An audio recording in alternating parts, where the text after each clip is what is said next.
कौन ब्रह्मा का पिता है, कौन विष्णु की मां, शंकर का दादा कौन है, हमको दे बता। ये जानने के लिए कृपया सुनिए। जगत गुरु तत्वदर्शी संत रामपाल जी महाराज के अमृत वचन सर्व पवित्र धर्मों के पवित्र शास्त्रों के आधार पर।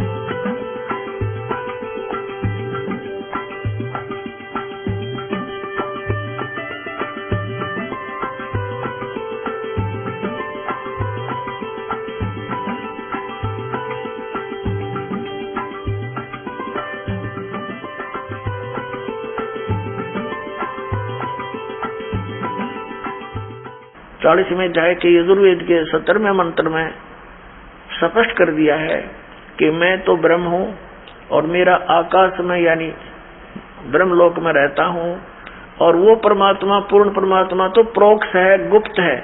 जैसे संसार रूपी वृक्ष की जड़ें पृथ्वी में प्रोक्ष रहती हैं, लेकिन वो निराकार नहीं है, उनका अस्तित्व विशेष है वहां पर, लेकिन हम बगैर उसको देखे बगैर खोदे नहीं देख सकते। तो इसी प्रकार वो परमात्मा उल्टा लटका हुआ संसार रूपी वृक्ष की जो मूल है वो प्रोक्ष है। इसका प्रमाण यजुर्वेद देंगे। ये पवित्र यजुर्वेद ये है। प्रकाशक है सार्वदेशिक आर्य प्रतिनिधि सभा 2/5 महर्षि दान भवन रामलीला मैदान नई दिल्ली से प्रकाशित है। इसके अनुवादक हैं महर्षि दान सरस्वती। यो भी इन शंकराचार्यों वाली ही एक परंपरा का से अलग हुआ था। मुद्रक है Prince offset printers 1510 Pataudi Daryaganj नई दिल्ली से। अब हम इसके अंतिम अध्याय के अंतिम श्लोक पर पहुंचते हैं। ये देखिएगा यजुर्वेद भाषा भाष्यम, ये 15वां श्लोक है। ये तो है ओम कर्तो समर किलबे समर और कर्तुम समर। ओम नाम का जाप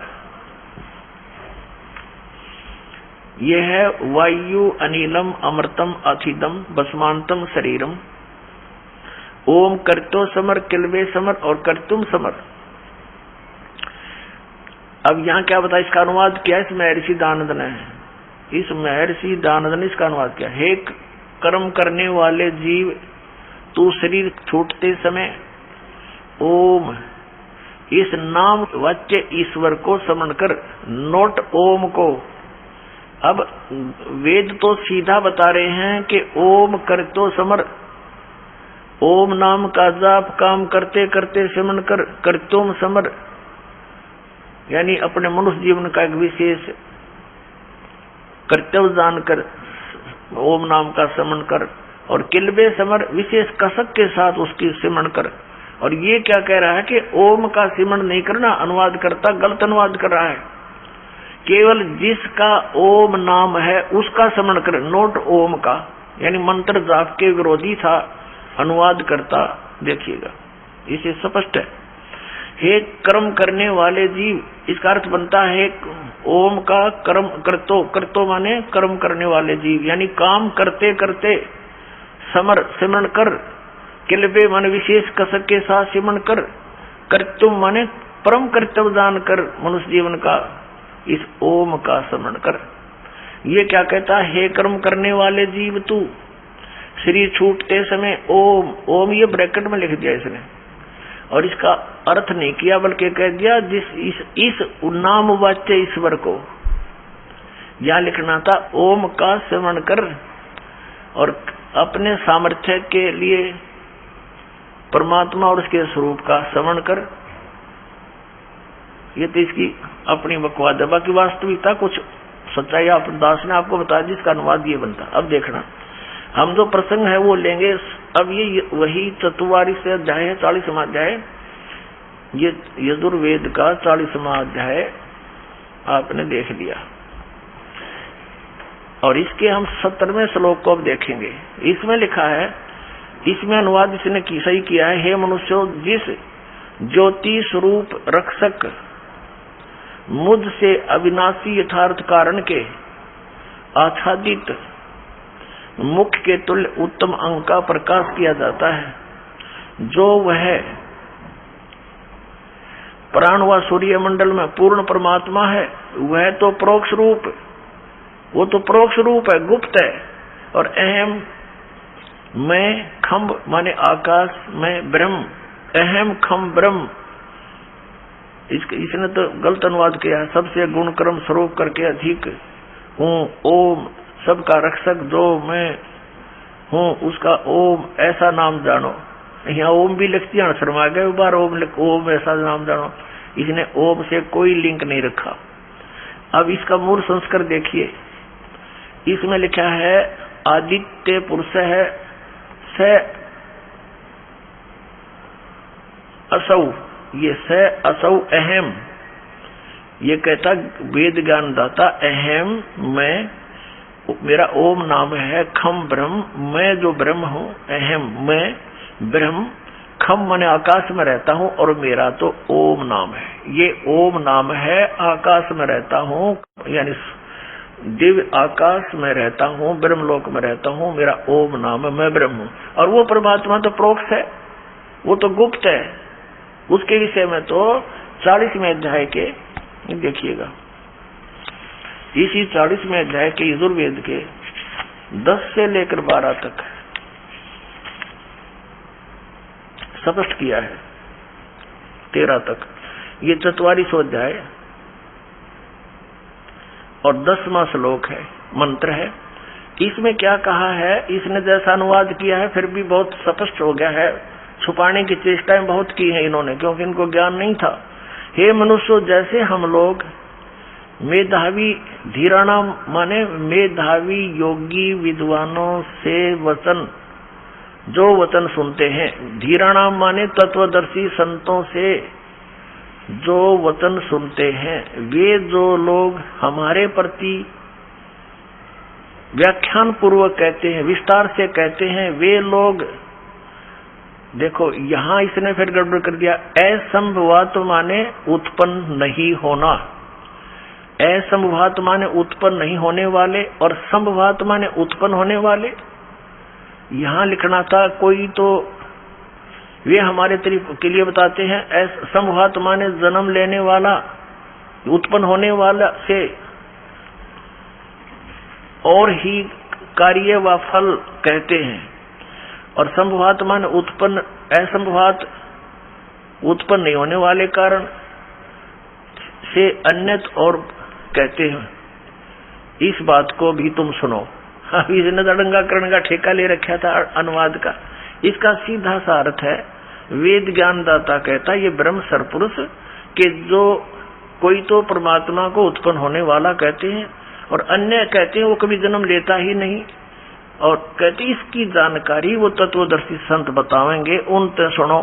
इसने पल्ला झाड़ दिया कि मैं कंप्लीट नॉलेज नहीं रखता, इति सिद्धम। अगर वेदों में ही वो ज्ञान होता या किसी अन्य ग्रंथ में इनके दिया हुआ होता तो नाम लिख देता उस ग्रंथ में है। तत्वदर्शी संत कौन होगा? जो सूक्ष्म वेद से परिचित हो। चौथे अध्याय के 32वें श्लोक में बताया है कि जो आप जी को गीता ज्ञानदाता कह रहा है कि जो अर्जुन तुझे गीता अध्याय नंबर 4 के श्लोक 25 से लेकर 31 तक जो ज्ञान दिया है, उसमें कोई कैसी साधना करता है, कोई कैसी कर रहा है, लेकिन चौथे अध्याय के 32वें श्लोक में कहा है कि अर्जुन इस प्रकार की धार्मिक अनुष्ठानों की जानकारी, यज्ञों की जानकारी सच्चिदानंद घन ब्रह्म की वाणी में, जो उस परमेश्वर ने, सच्चिदानंद घन ब्रह्म ने, परम अक्षर पुरुष ने स्वयं आकर के अपने मुख कमल से बोला है, उस ज्ञान में विस्तार के साथ कहा गया है। वो तत्व ज्ञान है। उसको जानने के बाद फिर तो सभी कर्मों से मुक्त हो जाएगा। चौथे अध्याय के 34वें श्लोक में कहा कि उस तत्व ज्ञान को तू तत्वदर्शी संतों के पास जाकर समझ, उनको दंडवत प्रणाम करने से, कपट छोड़कर प्रसन्न करने से, सरलता पूर्वक प्रसन्न करने से वो तत्वदर्शी संत तुझे उस तत्व ज्ञान का उपदेश करेंगे, परमात्म तत्व का ज्ञान करेंगे। तो इससे सिद्ध हो गया, यही प्रमाण वेदों में है, इससे सिद्ध हो गया कि ये जो ज्ञान वेदों से मिलता है गीता जी का, वो सही है, ओके है। और फिर इसने कुछ गीता में अपनात्मा वेद तो इसने एज इट इज ब्रह्मा को दे दिए जो इसके अंदर से निकले थे, और फिर गीता जी का ज्ञान इसने अपने होश आवास में बोला, वेदों का ज्ञान प्लस में अपना मत वो इसमें अड़ा दिया। वो इसका मत है वो अलग दिखाई देता है। जैसे गीता अध्याय नंबर 3 के श्लोक नंबर 8 में यह कहता है कि यदि अर्जुन तू एक स्थान पर बैठा रहेगा तो तेरा निर्वाह कैसे होगा, इसलिए तू कर्म सन्यासी ना होकर कर्म योगी हो। 8वें अध्याय के 7वें श्लोक में गीता जी में कहा कि तू युद्ध भी कर और मेरा सिमरन भी कर। ये तो है वेद ज्ञान। और फिर इसने 6ठे अध्याय का 10 से लेकर 15 तक जो अटकल अड़ाई है कि एक एकांत स्थान पर बैठ जा, नीचे कुसा बिछा ले डाब, उसके ऊपर मृगशाला, फिर कपड़ा बिछा, आसन घना ऊंचा हो ना नीचा हो, फिर वहां पर ध्यान लगा, नाक के अग्र भाग पर अपना ध्यान लगा। ये इसकी अपनी अटकल, अपना मत है जो वेद ज्ञान के विपरीत है। क्योंकि वेद ज्ञान सूक्ष्म वेद के अंदर जो परमेश्वर ने आकर बताया है उसमें इन चारों वेदों का ज्ञान प्लस में, अब जो कलयुग में मालिक ने सूक्ष्म वेद बताया आकर के, उसमें चारों वेद प्लस में गीता, श्रीमद् भगवद गीता प्लस में 18 पुराण उपनिषद, इन सब का निर्णायक ज्ञान दे रखा है। उसमें बताया है कि नाम उठत नाम बैठत नाम सोवत जागबे, नाम खाते नाम पीते नाम से ती लागबे। अभी इसी प्रकार यजुर्वेद अध्याय नंबर 40 के मंत्र नंबर 15 में स्पष्ट कर दिया है कि ओम करतु समर, किलबे समर और करतुम समर। ओम नाम का जाप काम करते करते श्रवण कर, विशेष कसक के साथ श्रवण कर, और मनुष्य जीवन का प्रथम कर्तव्य दान का श्रवण कर। इसमें हठ योग का वेद में कहीं प्रमाण नहीं है। ये इन्होंने अपना मत अड़ा रखा है। तो गीता जी के अंदर भी हठ योग का करने को, तप करने को नहीं कहा है, बल्कि उसको धिक्कारा है कि जो मनमाना आचरण हठ योग करते हैं, तप करते हैं, घोर तप को तपते हैं, वो राक्षस स्वभाव के को धारण किए हुए हैं और सभी वो गलत साधनाएं कर रहे हैं। तो अब दास जो क्लियर करना चाहता था वो कंसेप्ट क्लियर हुआ। ये स्पष्ट हुआ कि अक्षर पुरुष एक पेड़ है, निरंजन यानी सरपुरुष वा की डार, और तीनों देवा शाखा है वो पात्र रूप संसार। यानी जमीन से बाहर जो पेड़ का जितना पोर्शन दिखाई देता है, जितना भाग दिखाई देता है, वो तो व्यक्त है, सामने प्रत्यक्ष है, और जो परोक्ष है वो जड़ है।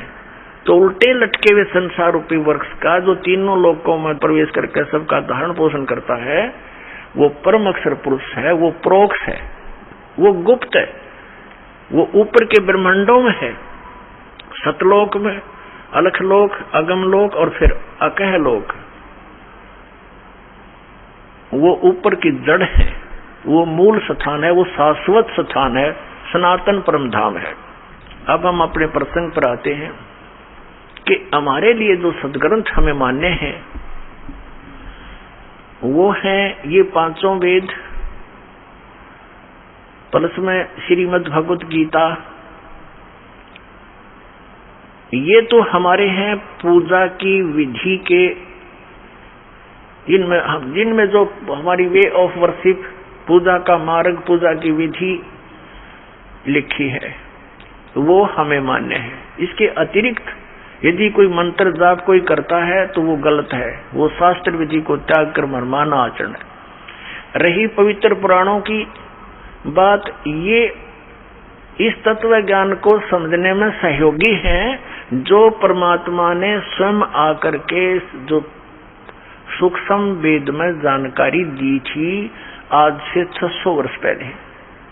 जो इन शंकराचार्यों ने, आचार्यों ने, हिंदू धर्म के गुरु संतों ने, परमात्मा कबीर देव जी जो परम अक्षर ब्रह्म है, उनको ये कह करके जनता से दूर कर दिया था कि ये अशिक्षित है, ये वेदों और गीता के विषय में कैसे जान सकता है, पुराणों के विषय में ये कैसे जान सकता है, क्योंकि इसने संस्कृत भाषा नहीं पढ़ी, क्योंकि ये जुलाहा और शूद्र वर्ण में ये जन्मा है। लेकिन उनका जन्म नहीं हुआ था, फिर भी वो तो उन्होंने तो ऐसा ही कहना था। और ये कैसे समझ सकता है इन पुराणों को? और उस परमेश्वर ने 600 वर्ष पहले वो ज्ञान दिया था जो आज वेदों और पुराणों और गीता जी में विद्यमान है। वो सूक्ष्म वेद में, सिंपल लैंग्वेज में दिया था। अपने आत्मा भाषा का जो लिंक है, संबंध है, इतना ही है कि हम अपने विचारों को दूसरे तक पहुंचा दें, वो ही भाषा है। लेकिन उसमें ज्ञान क्या है?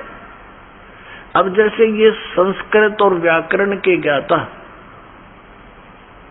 ये समझो एक कोरा कलश है जिसके ऊपर बहुत सुंदर चित्र बने हुए हैं, बहुत सुंदर लगता है, और उसमें जल है ही नहीं, या खारा पर रखा, जीभ पर भी न रखा जाए ऐसा, और एक सिंपल सा मटका है, घड़ा है, जिसके ऊपर चित्रकारी भी नहीं है, और उसमें शीतल और पवित्र और मीठा जल भरा है। तो उस घड़े का उद्देश्य यही था कि उसमें वो शीतल जल रखे और शुद्ध मीठा जल हो। तो पुण्यात्मा, जिस बगैर चित्रकारी बने हुए कलश के अंदर और वो जल मिल गया जिससे हमारी प्राण रक्षा होगी, तो हम उस चित्रकारी वाले उस घड़े न के सिर में मारेंगे जिसके अंदर खारा जल भर रखा, जीभ पर भी ना रखा जा, पीवा तो मर जा।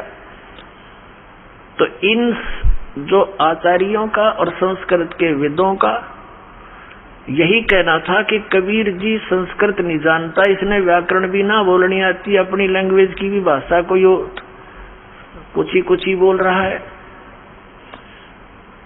निर्भय को निर्भऊ कह रहा है, और हम संस्कृत के ज्ञाता हैं। ये तो हमारे को व्याकरण की भक्ति दृढ़ कराते रहे, भगवान की नहीं। अब इन आचार्यों ने हमें क्या ज्ञान दिया कि श्री ब्रह्मा, श्री विष्णु, श्री शिव ये अजर और अमर हैं। फिर कुछ एक ये भी कहते हैं कि श्री ब्रह्मा जी की तो मृत्यु होती है, लेकिन भगवान शंकर ये अमर तत्व हैं, भगवान विष्णु भी अमर तत्व हैं, इनकी कभी मृत्यु नहीं होती, अजर अमर हैं। ब्रह्मा जी का तो जीवन काल है। तो ये इनका लोक वेद था, दंत कथा थी, आउट ऑफ सिलेबस स्टडी थी, यानी हमारे सिलेबस से, सदग्रंथों से बाहर का ज्ञान था कि ब्रह्मा विष्णु महेश अजरो अमर हैं। यानी चलो ब्रह्मा को ये मृत्यु मानते हैं, तो विष्णु और शिव को तो फाइनल था इनका, ये कभी जन्मते मरते नहीं। और साथ में ये भी कहा करते इनकी कोई जन्म मृत्यु नहीं होती, इनके माता पिता है ही नहीं।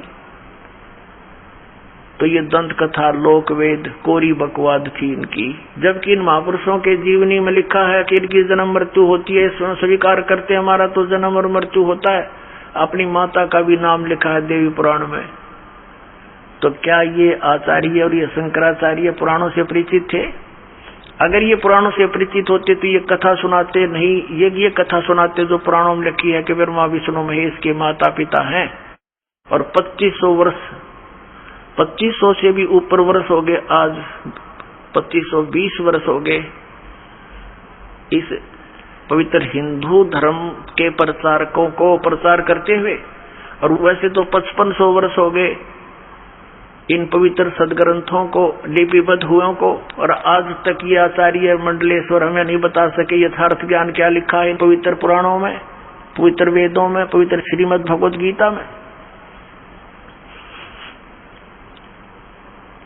तो ये क्या थे?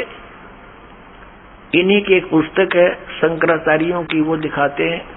ये दास आपको ये सिद्ध करना चाहता है कि बौद्ध धर्म को तो स्टॉप लगा दिया श्री आदि शंकराचार्य जी ने, वो तो बहुत अच्छा किया। और फिर इन्होंने क्या किया कि आसमान से हम गिरे तो खजूर में अटका दिए, तो हमें क्या लाभ हुआ, वहीं फिर लटक रहे हैं, पृथ्वी तक पहुंचे ही नहीं। तो अब पहुंचेंगे हम।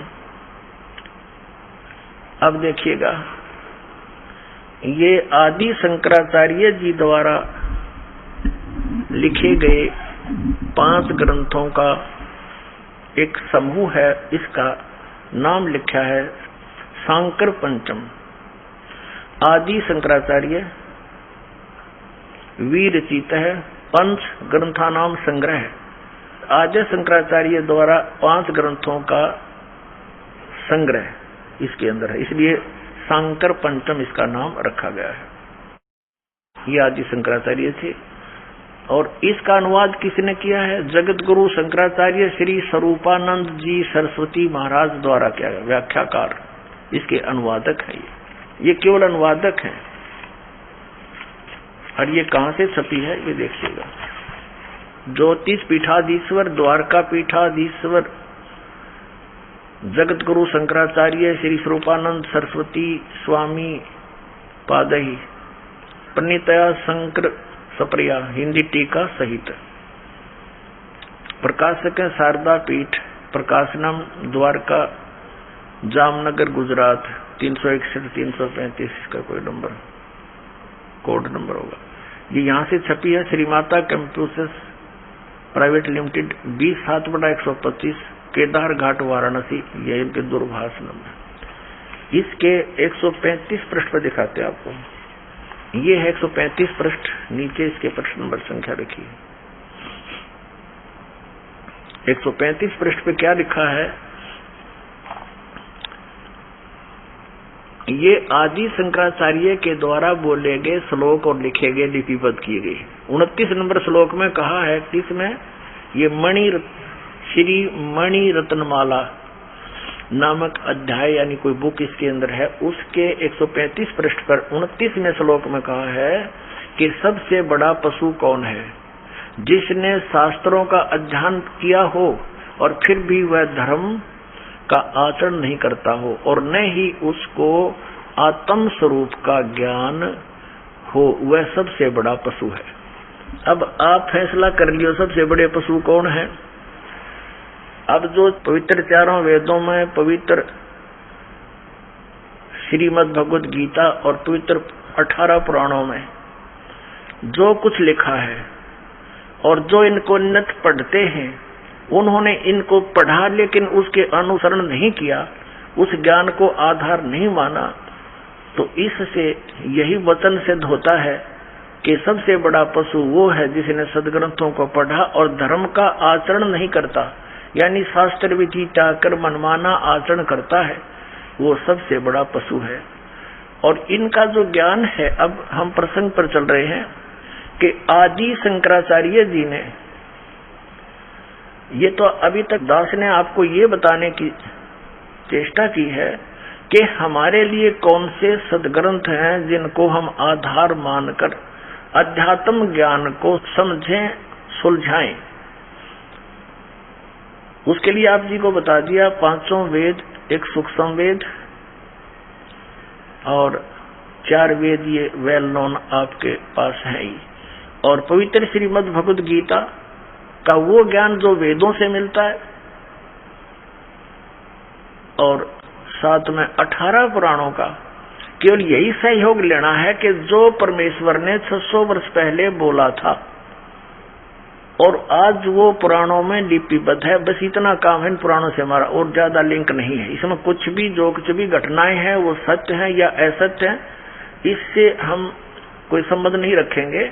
हमारा इन पुराणों को केवल इसलिए प्रमाण रूप में लेना पड़ेगा कि 600 वर्ष पहले परमात्मा ने सूक्ष्म वेद में ये जानकारी दे रखी थी कि ब्रह्मा विष्णु महेश नाशवान है, इनकी जन्म मृत्यु होती है, और इन ब्रह्मा विष्णु महेश के माता और पिता का भी ज्ञान करा रखा है।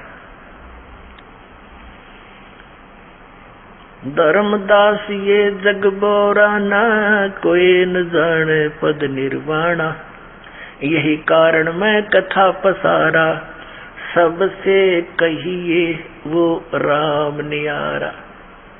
600 वर्ष पहले परमात्मा ने सूक्ष्म वेद में, अब आप जी को थोड़ा सूक्ष्म वेद क्या है, जैसे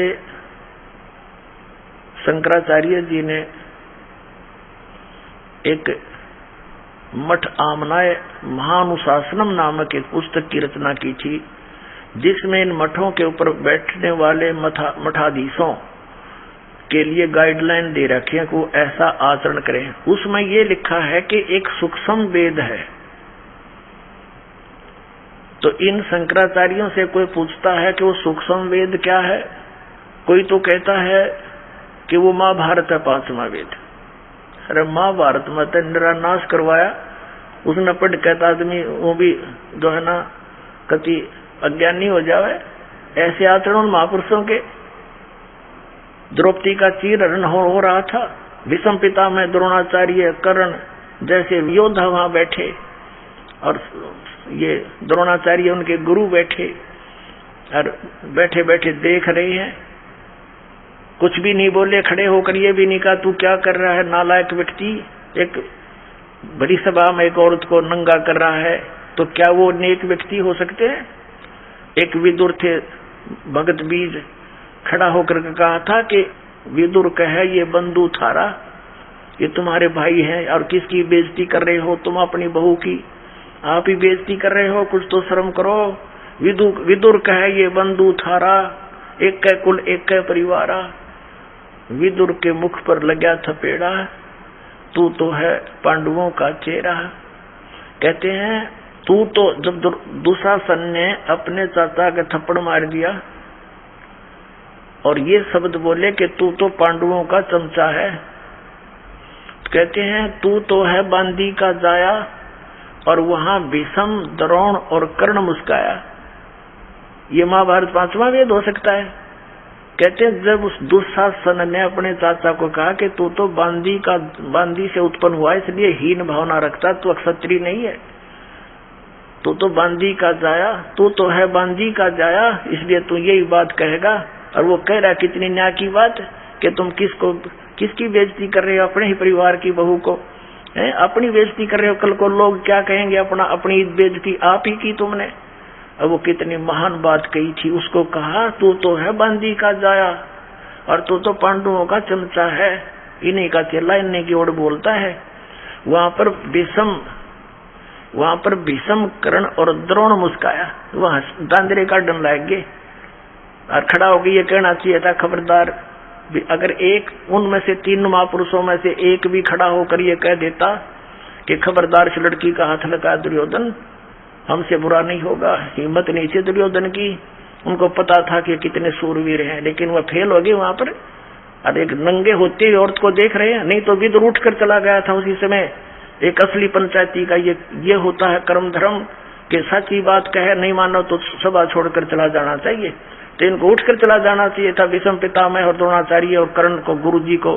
और ये बैठे बैठे वही देख रहे हैं, कौन देखे उस आगत शर होता सारा ये बस्तर करने लग रहा, बहन को नंगा देखने की चेष्टा में बैठे रहे हो, तो सभा को छोड़कर नहीं गए। और इसको ये 5वां वेद बतावे, धन्य है ये हमारे आचार्य। महाभारत को 5वां वेद बतावे, कटका मृगी दुनिया हाहाकार मच गया। ना जाने कितनी बहन विधवा हुई, अनाथ हो गए बच्चे। अब किसी से पूछा, दूसरा कहता है श्रीमद् भगवत गीता ये 5वां वेद। अरे वाह, ये तो चारों वेदों का सारांश है। श्रीमद् भगवत गीता इसका नाम है 5वां वेद की। ये तो खुद कहता है गीता अध्याय नंबर 4 के श्लोक नंबर 32 में कि वो सूक्ष्म वेद ये ऐसा है जिसमें परमात्मा ने आकर अपने मुख कमल से विस्तार से कहा वो धार्मिक यज्ञों की जानकारी। और चौथे अध्याय के 34वें श्लोक में गीता ज्ञानदाता ने स्पष्ट कर दिया, किसी तत्वदर्शी संतों से पूछो, वो तो वेद हो ही नहीं सकता श्रीमद् भगवत गीता। तो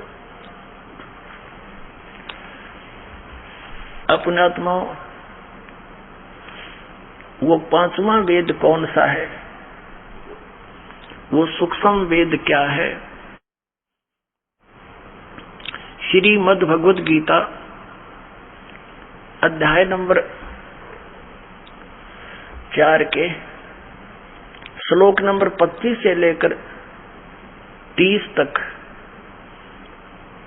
एक व्याख्या की है। बताया गया है कि कोई तो ऐसी साधना करता है, कोई देवताओं की पूजा करता है, कोई एक स्वाध्याय ही करता रहता है, कोई योग आसन करता रहता है, कोई खड़ा, कोई तप करता है, कोई हठ करता है, कोई केवल प्राणायाम पान अपान की क्रियाओं को देखता रहता है। यानी इस प्रकार की धार्मिक यज्ञ अनुष्ठान करते हैं और सब अपने अनुष्ठानों को, अपनी क्रियाओं को पाप नाश करने वाली जानते हैं कि ये ठीक है। अगर उनको पता लग जाए ये साधना शास्त्रों की विरुद्ध है तो कोई भी ना करे उनको। तो जो भी जैसी क्रिया साधना अनुष्ठान यज्ञ कर रहा है तो वो अपने को पाप नाशक ही मानता है। पाप नाशक मीन मोक्षदायक, पाप नाश होकर ही तो मोक्ष होगा। तो चौथे अध्याय के 32वें श्लोक में कहा है कि इस प्रकार की इन धार्मिक यज्ञों यानी अनुष्ठानों की जानकारी सच्चिदानंद घन ब्रह्म की वाणी में सच्चिदानंद घन ब्रह्म ने अपने मुख कमल से बोला है। वो ज्ञान है, वो है सूक्ष्म वेद, वो है पांचवा वेद, जिसको तत्व ज्ञान कहते। वो तत्व ज्ञान है, वो पांचवा वेद है जो भगवान ने अपने मुख कमल से बोला है।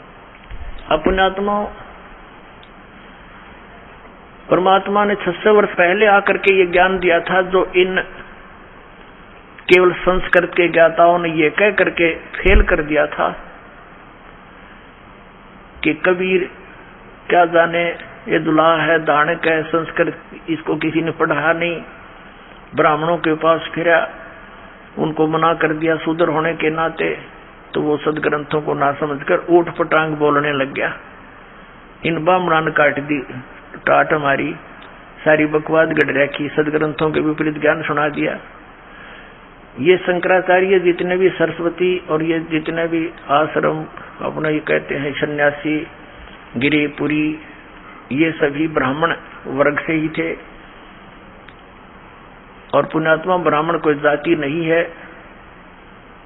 सूक्ष्म वेद में कहा है पंडित सोए जो पिंड की जाने, ब्राह्मण सोए जो ब्रह्म पहचाने। ब्राह्मण वो होता है जो भगवान को पहचान ले।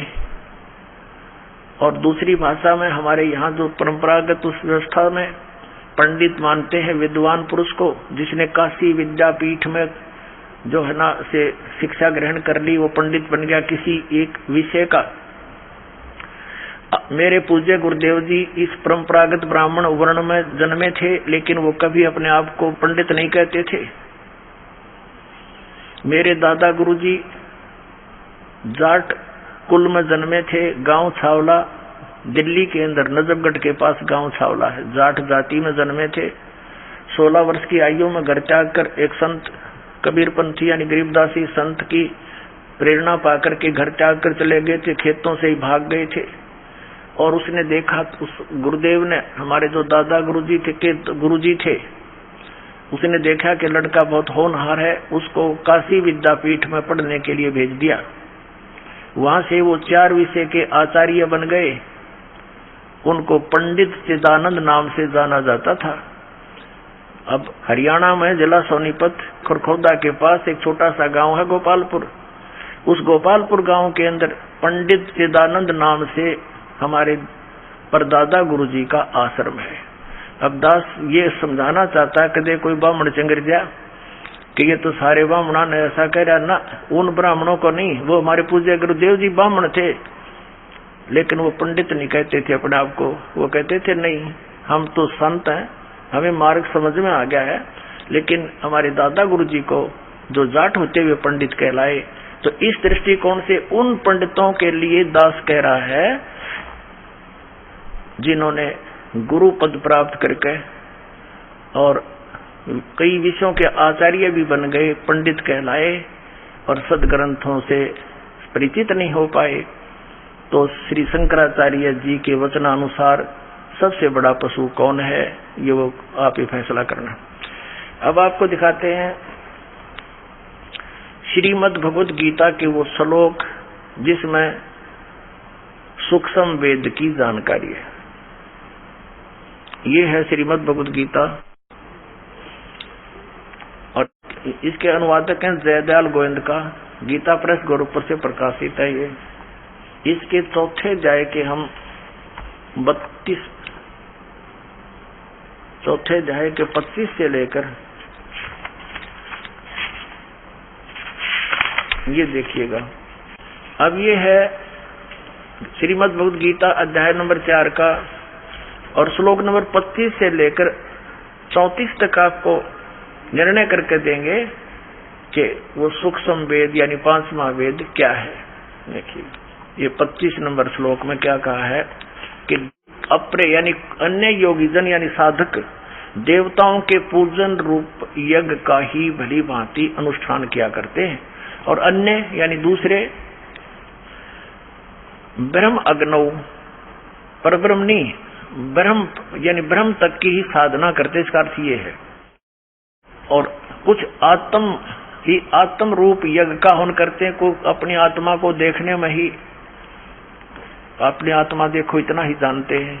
26 में कहा कि दूसरे नाक कान आदि को बंद करके यानी अन्य योगीजन श्रोत्र आदि समस्त इंद्रियों को संयम रूप अग्नि में हवन किया करते हैं। दूसरे और कुछ शब्द आदि यानी शब्द स्पर्श समस्त विषयों को इंद्रिय रूप अग्नि में हवन किया करते हैं। 27 में कहा है कि दूसरे योगीजन यानी साधक इंद्रियों की संपूर्ण क्रियाओं को और प्राणों की समस्त क्रियाओं को, प्राण माने सांसों का, आते जातों को देखते रहते हैं। ज्ञान से प्रकाशित आत्म संयम योग रूप अग्नि में हवन किया करते हैं। 28 में कहा है कई पुरुष यानी दूसरे द्रव्य संबंधी यज्ञ करने वाले होते हैं, जैसे कहीं भंडारा करवा दिया, कहीं पर धर्मशाला बनवा दी, जो धन से होने वाली जो धार्मिक क्रियाएं हैं वो करते हैं, कंबल बांट दिए, ये देखो। तो अपने कई पुरुष द्रव्य संबंधी यानी धन से होने वाली यज्ञ धार्मिक क्रियाओं को करते हैं। कुछ कितने ही तपस्या रूप यज्ञ को करने वाले हैं, कुछ तप करते हैं, तो दूसरे कितने ही योग रूप यज्ञ करने वाले हैं, और वे कितने ही कुछ योग करते रहे योगासन, और कितने ही अहिंसावादी तीक्ष्ण व्रतों से युक्त यानी जैसे मुंह पर पट्टी बांध कर नंगे पैरों घूमते हैं, और कुछ एक चलो जैसे जैनी प्रयत्नशील पुरुष स्वाध्याय रूप ज्ञान ये करने वाले, कुछ स्वाध्याय करते हैं, जैसे गीता जी का पाठ कर लिया है, या कोई और किसी ग्रंथ की वाणी को, या किसी वेद के एक श्लोक को, जैसे जिन्होंने गायत्री मंत्र कहे उसकी रिपीट करते रहे। कहते ये सब अपनी अपनी क्रिया। देखो आगे 29 और 30 में क्या कहा है, चौथे अध्याय का हम पढ़ रहे हैं। 29-30 में आगे दूसरे कितने योगीजन अपान वायु में प्राण वायु को हवन करते हैं, यानी अपने अंदर की जो क्रियाएं हैं योगी क्रियाओं को करते हैं। अन्य योगीजन प्राण वायु को अपान वायु में हवन करते हैं। और कितने ही नियमित आहार अल्पाहारी करने वाले हैं, कुछ प्राणायाम प्रयाण पुरुष है, प्राणायाम आदि करके ही अपने शरीर को सूक्ष्म बनाने की चेष्टा करते हैं पुरुष, और प्राण और अपान की गति को रोककर प्राणों को प्राणों में ही हवन किया करते हैं। ये सभी साधक यज्ञों द्वारा पाप नाश कर देने वाली यज्ञों के जानने वाले हैं नहीं। इसका अर्थ यह है कि सभी अपने अपने जो साधक अपनी क्रियाएं करते हैं उनको पाप नाशक जानते हैं। अब फिर 31 में ये कहा है कि जो यज्ञ से बचे हुए अमृत का अनुभव करने वाले योगीजन सनातन ब्रह्म सनातन परमात्मा को प्राप्त होते हैं। यज्ञ न करने वाले, यज्ञ जो धार्मिक अनुष्ठान नहीं करते, उनके लिए तो यह मनुष्य लोक भी सुखदायक नहीं और न ही परलोक, यानी वो तो यहाँ भी दुखी आगे भी दुखी, जो कुछ साधनाएं नहीं करते। तो आगे चौथे अध्याय के 34वें श्लोक में ये कंसेप्ट क्लियर कर दिया है कि जो जिन यज्ञों का, यज्ञ में धार्मिक अनुष्ठानों की जानकारी अभी तक तुझे मैंने दी है, ये ऐसी धार्मिक अनुष्ठानों की यज्ञों की जानकारी सच्चिदानंद घन ब्रह्म परमात्मा ने अपने मुख कमल से आकर बोली है। वो सच्चिदानंद घन ब्रह्म की वाणी कहलाती है। उसके अंदर वो सूक्ष्म वेद है, वो तत्व ज्ञान है, उसके अंदर वो विस्तार के साथ कही गई है। और उनको चौथे अध्याय के 34वें श्लोक में कहा कि वो तत्व ज्ञान है जो सच्चिदानंद घन ब्रह्म के मुख से बोला गया, 5वां वेद है, सूक्ष्म वेद है। उसको तो तत्वदर्शी संत ही जानेंगे जो उस वाणी से परिचित है। अब देखिएगा अध्याय नंबर 4 का और श्लोक नंबर 32 में है, इस प्रकार और भी बहुत तरह के, एवं माने इस प्रकार बहुत तरह के यज्ञ, यहाँ इन्होंने अनुवाद गलत कर दिया, ब्रह्म ने मुखे का अर्थ कर दिया वेद की वाणी। वेद की वाणी तो ये गीता में बोली ही जा रही है, ये लिखना था ब्रह्म ने माने सच्चिदानंद घन ब्रह्म की वाणी में विस्तार के साथ कहे गए हैं। अब ये ब्रह्मणे का अर्थ इन्होंने जहां विचलित हो गए, यहाँ गलत कर दिया। 17वें अध्याय के 23वें श्लोक में आपको दिखाते अनुवाद करता हूं कि कर कमलों से क्या लिखा है। अध्याय नंबर 17 श्रीमद् भगवद गीता श्लोक नंबर 23, ओम तत्सत इति निर्देश ब्रह्मणे तिर्विध समर्थ ब्राह्मणा तेन वेदा से यगा से विहिता पुरा। अब इसमें क्या कहा कि ओम तत्सत, ऐसे यह 3 प्रकार का ब्रह्मणे माने सच्चिदानंद घन ब्रह्म का नाम कहा है। ब्रह्मणे माने सच्चिदानंद घन ब्रह्म, हमने ये सच्चिदानंद घन ब्रह्मणे का अर्थ ये देखना था, इसको हम यहाँ लिख लेंगे। अब हम फिर आगे चौथे अध्याय के 32वें श्लोक पर, ये 32वां श्लोक है, इसमें ये ब्रह्मणे मुखे शब्द है, ब्रह्मणे मुखे। यहाँ लिखा है कि और भी बहुत प्रकार के यज्ञ, धार्मिक अनुष्ठान, ब्रह्मणे का अर्थ लिख दे या सच्चिदानंद घन ब्रह्म की मुखे माने मुख कमल से उच्चरित वाणी में, खुद बोली हुई वाणी में, जो 5वां वेद है सूक्ष्म वेद में विस्तार से कहे गए हैं, उन सब को तू कर्म जान, मन इंद्री और क्रियाओं, शारीरिक क्रियाओं द्वारा संपन्न होने वाले जान, यानी वो ऐसी विधि है जो काम करते करते, वो ऐसी विधि वर्णित है उसमें 5वें वेद में सूक्ष्म वेद में कि काम करते करते नाम उठत नाम बैठत नाम सोवत जागवे, नाम खाते नाम पीते नाम से ती लागवे। कहते काम करते करते करने की बता रखी है, उसको जानने के बाद फिर तो सभी कर्मों से मुक्त हो जाएगा। देखना, इंद्रियों द्वारा संपन्न होने वाले जान, शारीरिक क्रियाओं द्वारा संपन्न होने वाले जान, और इस प्रकार तत्व से जानकर उनके अनुष्ठान द्वारा, यानी उस सच्चिदानंद घन ब्रह्म के द्वारा बोली गई सूक्ष्म वेद 5वें वेद में वर्णित विधि को जानकर फिर तू सभी कर्मों से मुक्त हो जाएगा। देखना, इस प्रकार तत्व से जानकर उनके अनुष्ठान द्वारा कर्म बंधन से सर्वथा मुक्त हो जाएगा। अब 33 में क्या बताया है, चौथे अध्याय का 33वां, इसमें ये कहा कि हे परंतम अर्जुन, द्रव्यमय यज्ञ की अपेक्षा ज्ञान यज्ञ अत्यंत श्रेष्ठ है। अब द्रव्यमय यज्ञ का अर्थ है, कहते हैं जैसे द्रव्यमय यज्ञ की अपेक्षा ज्ञान यज्ञ श्रेष्ठ है, जैसे बगैर ज्ञान के तत्व ज्ञान हुए बिना अपनी मनमाने आचरण के आधार से कोई तो भंडारे कर देता है और कोई कहीं धर्मशाला बनवा देता है, कोई मंदिर बनवा देता है, कहीं कोई कंबल बांट रहा है। कहते हैं ये द्रव्यमय यज्ञ से की अपेक्षा, यानी आंख मीच के अंधाधुंध की ये दान करने की अपेक्षा आप पहले तत्व ज्ञान को समझ, और तत्व ज्ञान को समझकर फिर उस सतगुरु संत के बताए अनुसार साधना कर। उस तत्व ज्ञान में बताया जाता है कि गुरु बिन माड़ा फेरते, गुरु बिन देते दान, गुरु बिन दोनों निष्फल हैं, से पूछो वेद पुराण। तो तत्वदर्शी संत के बताए अनुसार फिर दान करते हैं, आपको लाभ होगा। द्रव्य में यज्ञ फेर कर, ऐसे करने से कोई यूज नहीं है जो तू आंख मीच कर कोई करने लग जाओ, इसका ये अर्थ बनता है। देखिएगा, अब हम चौथे अध्याय का 33वां श्लोक पढ़ रहे हैं। हे परंतम अर्जुन, द्रव्य में यज्ञ की अपेक्षा ज्ञान यज्ञ अत्यंत श्रेष्ठ है, और यावन मात्र संपूर्ण कर्म ज्ञान में समाप्त हो जाते हैं। ये जिस तरह के तू मनमाना आचरण कर रहा है, ये डरे ढो रहा है, ये सब कर्म तेरे बंद हो जाएंगे, खत्म हो जाएंगे, और फिर शास्त्र अनुकूल साधना तेरी प्रारंभ हो जाएगी। वो तत्व ज्ञान को समझ, यानी वो ज्ञान यज्ञ श्रेष्ठ है। अब चौथे अध्याय के 34वें श्लोक में कहा है कि वो तत्व ज्ञान जो सुख संवेद पांचवा है, उस तत्व ज्ञान को, उस पांचवें वेद को जो सच्चिदानंद घन ब्रह्म ने स्वयं आकर के बोला है अपने मुख कमल से, वो सच्चिदानंद घन ब्रह्म की वाणी पांचवा वेद सुख संवेद है।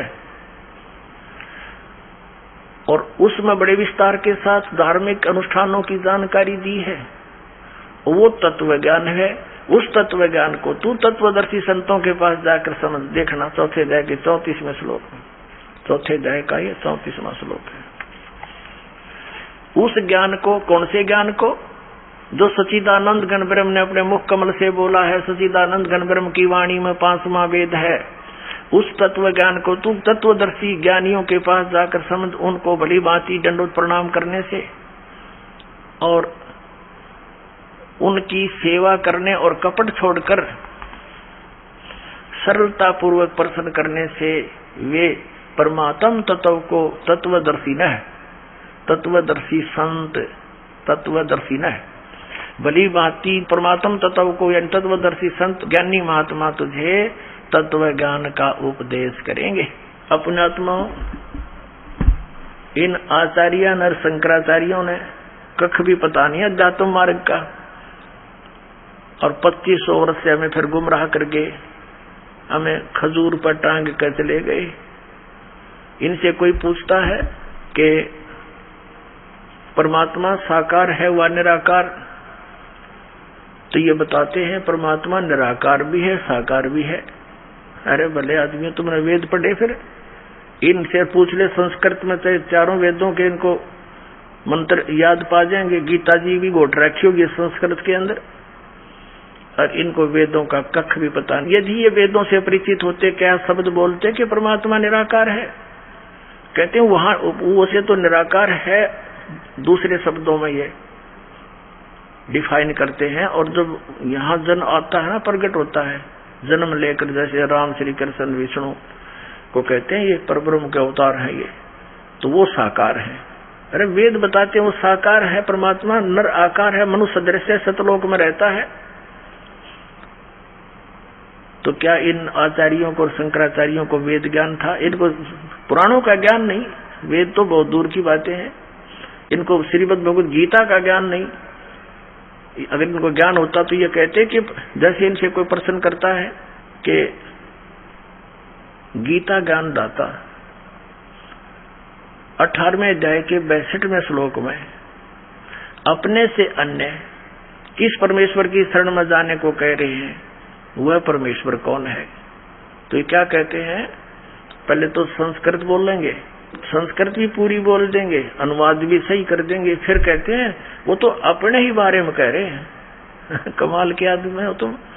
इसका मतलब ये हो गया कि तुम तो भगवान से भी ऊपर हो गए, भगवान के भावनाओं को समझ गए कि यहाँ क्या कहना चाह रहा है। जब गीता जी अध्याय नंबर 7 के 29 नंबर श्लोक में गीता ज्ञानदाता कह रहा कि तत्परम को जानकर और सारे अध्यात्म से परिचित, पूरे कर्मों से परिचित व्यक्ति केवल जरा और मरण से छूटने का प्रयत्न करता है। यानी वो फिर संसार की किसी वस्तु की इच्छा नहीं रखता, वो अपना बुढ़ापे वाले दुख से और मृत्यु के दुख से ही छूटने का प्रयत्न करता है। जो तत्परम से परिचित हो चुका है, उस परम अक्षर ब्रह्म से, परमेश्वर से परिचित हो चुका है। 8वें अध्याय के प्रथम मंत्र में गीता ज्ञानदाता से अर्जुन ने पूछा कि फिर किम तत्परम, हे भगवान वो तत्परम क्या है, वो कौन है? 8वें अध्याय के 3 श्लोक में उत्तर दिया कि वो परम अक्षर ब्रह्म है। पुण्यात्मा, इतना क्लियर है इस श्रीमद् भगवद गीता में। गीता ज्ञानदाता अपने से अन्य परम अक्षर ब्रह्म, उस परमेश्वर की जानकारी स्पष्ट दे रहा है।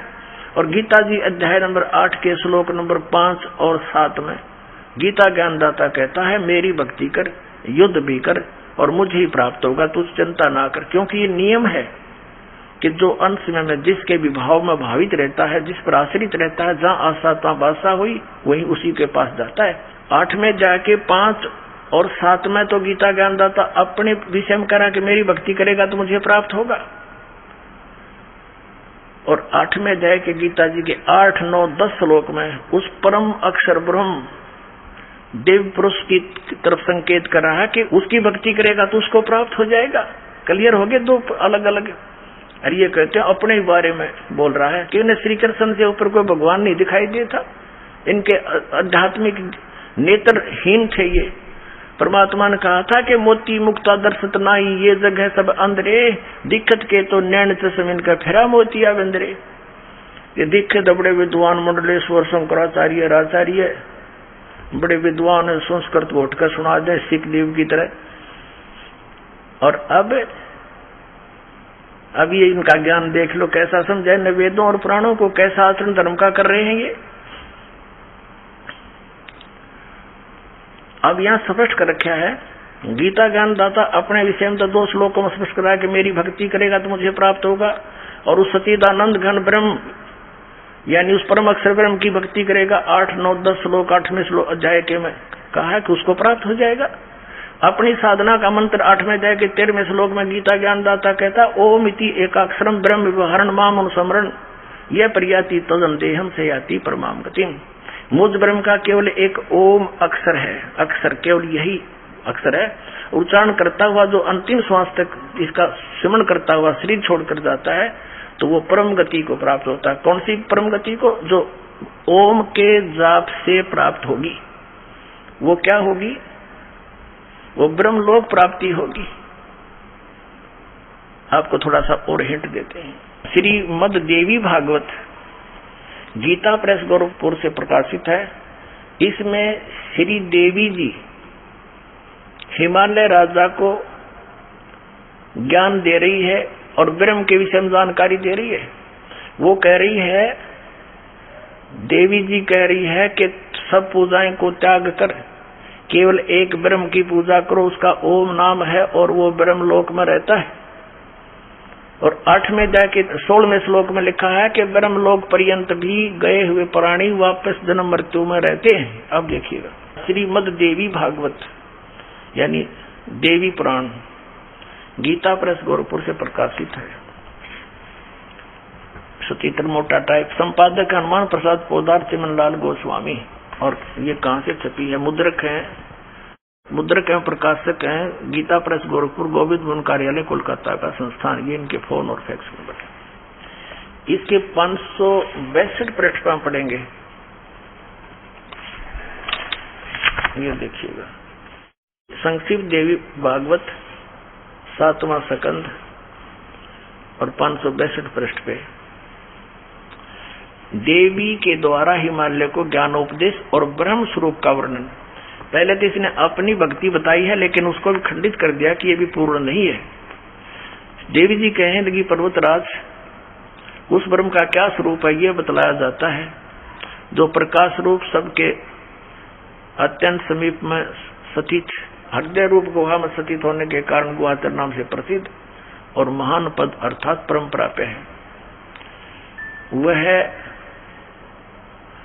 वह समस्त प्रजा के ज्ञान से परे है, अर्थात किसी की बुद्धि में आने वाला नहीं है। तुम जानो जो परम प्रकाश रूप है, जो सूक्ष्म से अत्यंत सूक्ष्म है और जिसमें संपूर्ण लोक और लोकों में निवास करने वाले प्राणी स्थित हैं, वही ये अक्षर ब्रह्म है, वही सबके प्राण है, वही सबकी वाणी है, वही सबके मन है, वही ये परम सत्य और अमृत अविनाशी तत्व है। सो में उस वेदने योग्य लक्ष्य का तुम वेदन करो, मन लगाकर उसमें तन्मय हो जाओ। सो में उपनिषद में कथित महान अस्त्र रूप धनुष लेकर उस पर उपासना द्वारा तीक्ष्ण किया हुआ बाण संधान करो और फिर भावानुगत चित्त के द्वारा उस बाण को खींचकर उस अक्षर रूप ब्रह्म को ही लक्ष्य बनाकर वेदन करो। परवण ओम तो धनुष है, जीवात्मा बाण है और ब्रह्म को उसका लक्ष्य कहा जाता है। उस एकमात्र परमात्मा को ही जानो, यानी ब्रह्म के अतिरिक्त किसी की पूजा मत करो, सब दूसरी बातों को छोड़ दे, अन्य सब पूजाओं को त्याग दे। यही अमृत रूप परमात्मा के पास पहुंचाने वाला पुल है।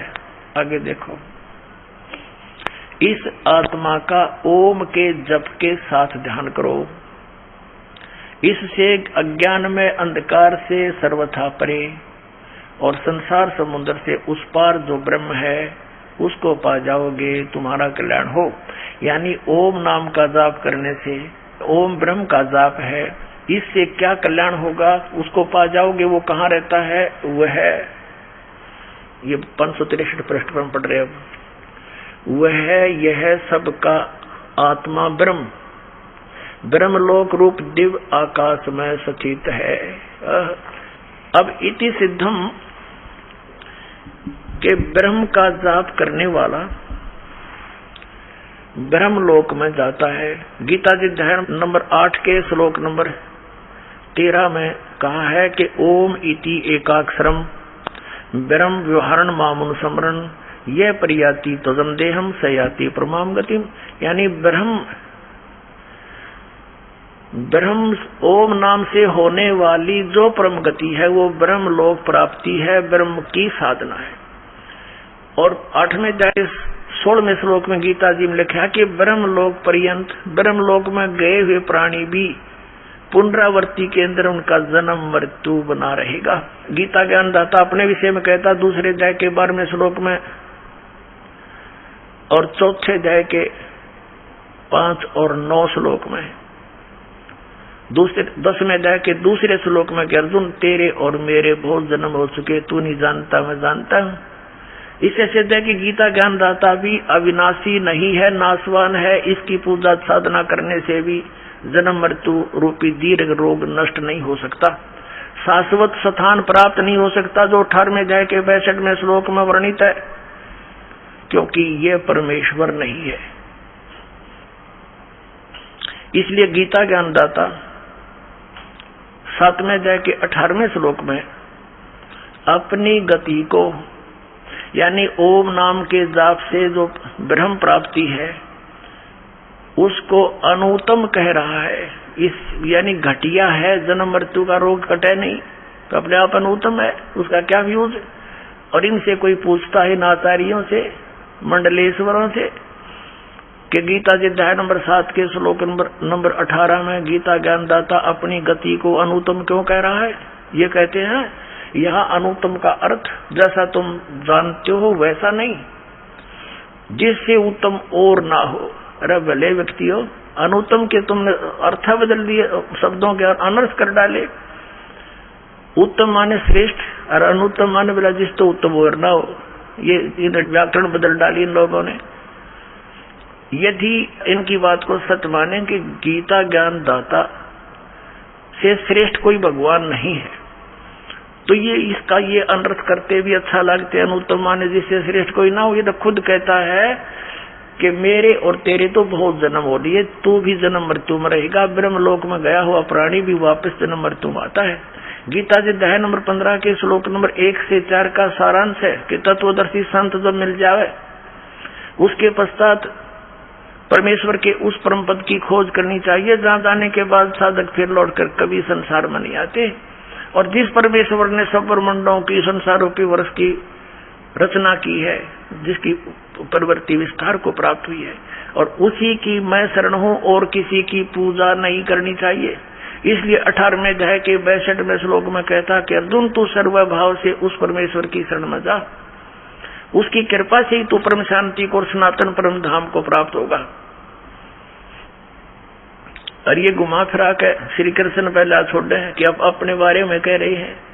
ये अध्यात्म ज्ञानहीन प्राणी के वचन होते हैं ऐसे। अब प्रश्न आ रहा है कि श्रीमद् भगवत गीता अध्याय नंबर 8 के श्लोक नंबर 8, 9, 10 में और श्रीमद् भगवत गीता अध्याय नंबर 8 के श्लोक 3, 8, 9, 10 में उस परम अक्षर ब्रह्म के विषय में जो गीता ज्ञान दाता से सुप्रीम है, उसकी साधना के विषय में कहा कि उसकी भक्ति करेगा तो उसको प्राप्त होगा। उसका जाप की विधि मंत्र कौन सा है? 17वें अध्याय के 23वें श्लोक में बताया है कि ओम तत्सत इति निर्देश है ब्रह्मणे तिर्विद्या समर्थ है। ब्राह्मणा तेन वेदा त्यगा विहिता पुरा, यानी सृष्टि के प्रारंभ में जो विद्वान पुरुष होते थे, ब्राह्मण माने विद्वान पुरुष, ब्राह्मण से जो ब्रह्म पहचाना, जो तत्वदर्शी संत की संपर्क में आ गए, वो इसी तरह इसी का जाप करते थे। और ये संकेत छोड़ दिया कि ओम तो ये ब्रह्म का जाप है।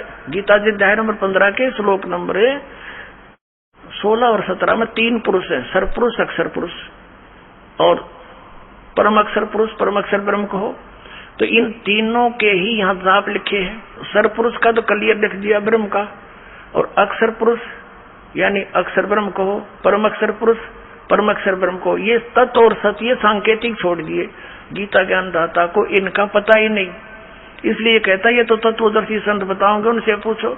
तो श्रीमद् भगवद गीता अध्याय नंबर 8 के श्लोक 8, 9, 10 में कहा है कि उस सच्चिदानंद घन ब्रह्म का जो मंत्र है वो ओम तत् सत है। ओम तो ब्रह्म का, तत् सरपुरुष का, सरब्रह्म कहो, इसको सरपुरुष भी कहते हैं ब्रह्म को, जिसको आप ब्रह्म वेल नोन हो गया यो, बाकी ये सरब्रह्म है। और सरपुरुष भी इसी को कहते हैं, फिर अक्षर पुरुष, और तीसरा परम अक्षर पुरुष। तो यहां बताया है कि इन तीनों मंत्रों की साधना से, मजदूरी से उस परम अक्षर ब्रह्म की प्राप्ति होगी। उसकी भक्ति करने वाला उसको प्राप्त होगा और मेरी भक्ति करने वाला मुझे प्राप्त होगा। यह कंसेप्ट क्लियर कर रखा है कि गीता ज्ञानदाता 18वें अध्याय के 62वें श्लोक में उस परम अक्षर ब्रह्म की शरण में जाने को कह रहा है कि जहां जाने के बाद फिर लौट कर संसार में नहीं आते, वो सनातन परम धाम को प्राप्त होते हैं। और ये अज्ञानी क्या कहते हैं, अपने बारे में कह रहे हैं श्री कृष्ण, इनकी बुद्धि श्री कृष्ण तो ऊपर उठी है कौन, इनको अध्यात्म ज्ञान था ही नहीं, डबो दिया पूरा विश्व। बोलो सतगुरुदेव।